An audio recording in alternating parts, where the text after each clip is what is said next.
сабақ ол бір өлшемді массив. Ал кеттік бастайық. Бір өлшемді массив, яғни бір атаумен біріктірілген, яғни бір айнымалы немесе атау болады. И бір типтегі деректер. Осы ең кілттік сөздер осы жерде айнымалы жиынтығын бәрін массив деп атаймыз. Яғни массивтің ішінде индекстер болады. Яғни бірінші элемент 0-ден басталады, и ары қарай біз басқа элементтерді 0, 2, 0, 1, 2, 3, 4, 5 деп ары қарай санаймыз. Әрине, бұл жақта бір атаумен біріктірілетін не дедік қой.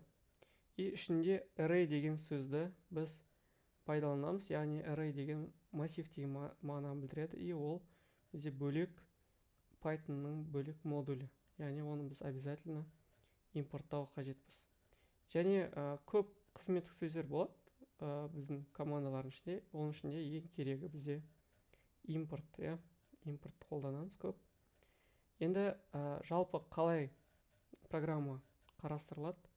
Және біз обязательно үстіне import array as деп, мынақта енді бұл жақта as деген как деген сияқты, мынақта біз r деп қысқартып жатырық.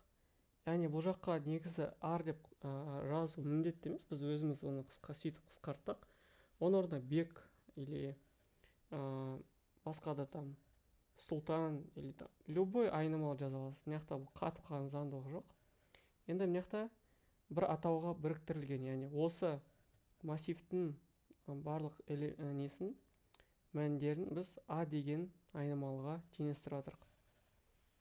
r деп біз как раз array'ді қысқартып жаздық алдында.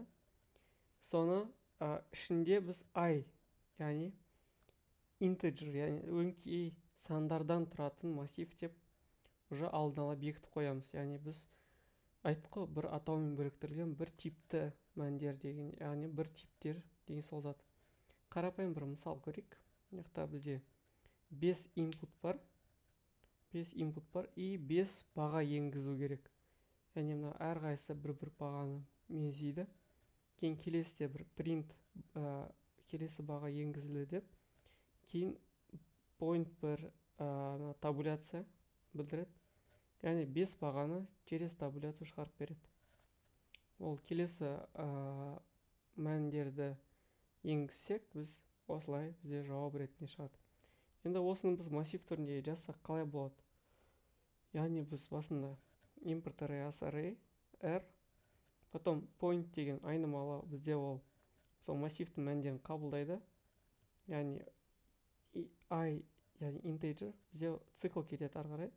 Цикл бізде 5 рет жүрген кезде, мына жерде point негізі табуляциямен жүреді. Просто мынақта слайдта біріктіріп жүрген, то есть табуляция алып кеткен, негізі мынақта табуляция бар. Яғни 4 пробел шамамен мынақтан басталды деп елесетіндер. Point.append. Append бізде осы берілген тізімнің соңына қосады. Яғни бізде пока point-та ештеңке жоқ, яғни біртіндеп сол заттардың бәрін қосып отырады. И бізде цикл біткеннен кейін мынау келесі print жұмыс жасайды да, осы массивтің ішіне барлық элементтерді бізде біртіндеп через табуляцию шығарып береді.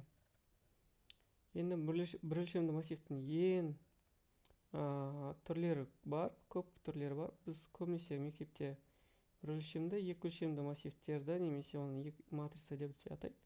Енді үш өлшемді массив былай n-да да былай да кездеспейді, бірақ ол бар екенін, немесе көп өлшемді бар екенін еске сақтайық.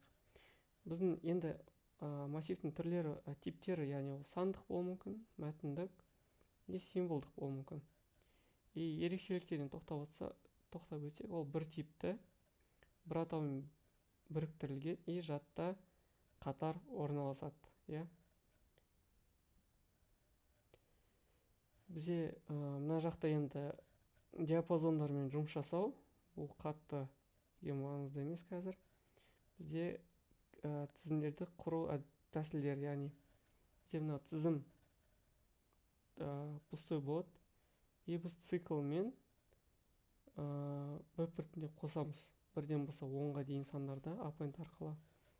енгіземіз, немесе осы команданы қысқартып жасақ та болады. I for I in range деп осылай жасақ, осы екі қатар кодты бір қатарға жасақта болады екен. Енді бізде ең көп келетін сұрақтардың біреуі ол append пен extend. Append ол да тізімге соңына қосады, бірақ тізімге оптың соңына қосқан кезде ол сол екінші тізімді бөлектеніп, яғни бөлек жақшасымен қосып жібереді.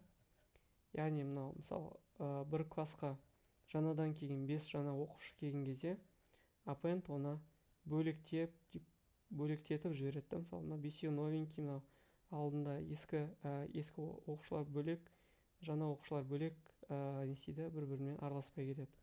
Extend ол андай как дружный класс сияқты, яғни мына жаңа оқушылар, мына ескі оқушылар класс дружный болса, extend сияқты, ол барлығын бөлектетпей, барлығы бір үйдің баласы сияқты общаться етеді. Яғни мына жақта бәрі бір-бірімен бірдей бір жақшаның ішінде тұрады.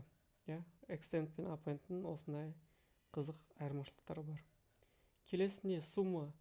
Сумма бізде ол ішіндегі элементтердің бәрін қосып нәтижесін шығарып береді. Екі тізімнің қосындысы ол екеуінің суммасы емес, просто екеуінің біріктіруіне апарады. Және де бір тізімнің дублироваться, яғни қайталану үшін біз сол тізімді просто берілген бір санға көбейсек, сонша рет ішіндегі элементтер қайталанады. Енді бізде кітапта Алматы баспасында қарапайым мысал бар. Бұл жерде қараңыздар, біз обязательно ең басында from array, import array, яғни импорт арқылы модульді жүктейміз. Кейін біз айтамыз, бізде массив, ол тек қана сандарды қабылдайды.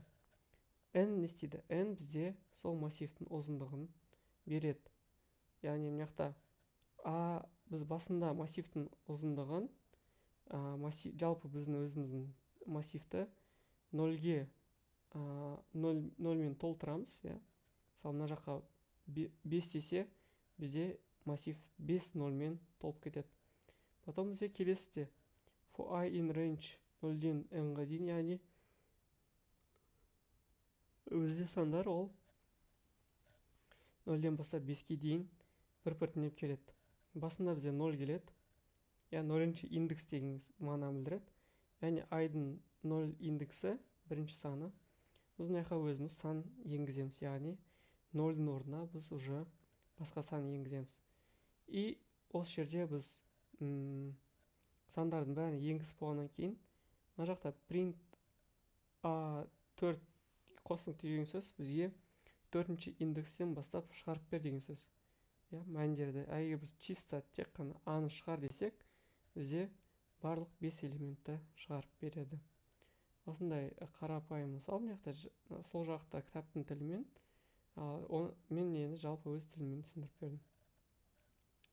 Келесі мысал қарастырайық. Бұл жерде тура сол алдындағыдай, бірақ бізде S деген счетчик бар, ол 0-ге тең. Кейін бізде тағы да тура сол, мысалы 5 десек, бізде список 5 0-ге толады. Кейін біз жеке-жеке әрбір сандарды өзіміз енгіземіз. Мына жақта енді 5 дедік, и кеткі сан енгізіп жатырық. 1, -2, 6, -9, 10. Яғни 5 сан енгіздік. Бізде список уже толды. Енді бізде екінші цикл кетті. Бұл жерде біздің тізімнің ішіндегі элементтер қайсысы 0-ден үлкен, соларды S-қа қосу керек. S-қа қосу керек, яғни бізде S 0-ден үлкендер ол 1, 6, 10 деген сандар. Соларды 1, 6, 10-ды қосады да 17-ні шығарып берді. Келесі сабақта енді біз рандом модулін бастаймыз. Осы уақытқа дейін өтілген материалдарды бір қарап шығыңыздар. Кейін ары қарай біз жалғастырамыз.